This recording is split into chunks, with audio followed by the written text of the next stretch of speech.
it's Miss Jenny from the Dover Area Community Library, part of York County Libraries.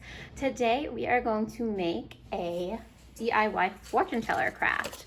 So it'll look something like this at the end, but it's a really easy craft. If you want, there's a printable online that you can print out and then it'll look something more like this.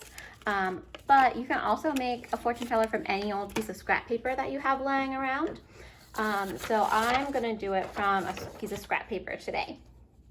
The first thing that you wanna do is make sure that your scrap paper is a square. So right now mine is still in a rectangle, so an easy way to make it into a square is to just take one corner and bring it down to the other edge and then crease it.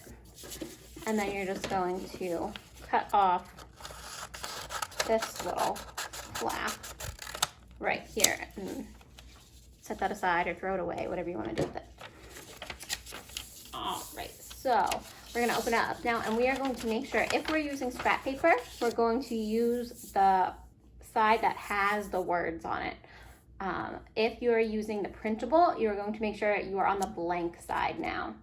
But if you're using scrap paper, you need to make sure you have the scrap side up. Okay, so the first thing we're gonna do then is fold the paper from the top right corner to the bottom left corner and crease it. Then we're gonna open it back up and do the same thing, the top left corner down to the bottom right corner and crease it. Then we're going to take the four corners and fold them into the center. One, two, three, and four. All right, so then at this point, you should have a smaller square, and you're going to flip it over now, so you can fold these four corners in to the center.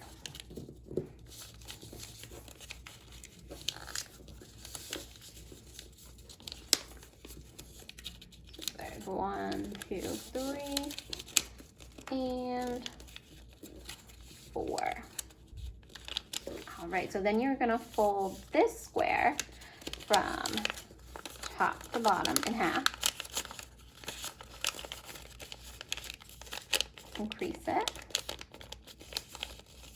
And then open it up and fold it from left to right and crease it.